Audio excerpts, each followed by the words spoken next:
তুরস্কের বিভিন্ন মসজিদে বড় বড় ফেস্টুন দিয়ে লেখা থাকে, তারাবির নামাজে, জামাতের নামাজে মুরব্বীরা যখন সামনে নামাজ পড়বে, পিছন থেকে যদি ছোট বাচ্চাদের চিল্লা চিল্লি আর কিচির মিচির শব্দ শুনতে না পাওয়া যায়, তাহলে ভবিষ্যৎ প্রজন্ম নিয়ে আপনারা চিন্তিত থাকুন।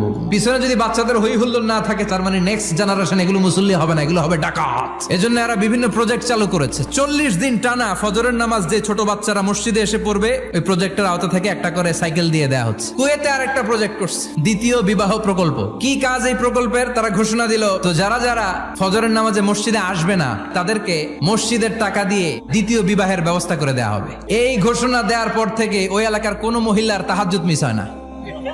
ফজর তো অনেক দূরে, তাহাজ্জুদের সময় থেকে হাজবেন্ডে ডাকা শুরু করে, মসজিদে যাও। অনেক দেশে তারাবি পড়েছি রামাদানে, ছোট বাচ্চারা পিছনে অনেক কিচির মিচির করে, হঠাৎ অ্যানাউন্সমেন্ট দেয়, বাবা মারা ছেলে মেয়েদেরকে শান্ত করেন। কিছুক্ষণ শান্ত, 2 রাকাত পর আবার চিল্লাচিল্লি। এজন্য ছোট বাচ্চাদেরকে মসজিদ থেকে তাড়িয়ে দেওয়া যাবে, এদেরকেও নিয়ে যান।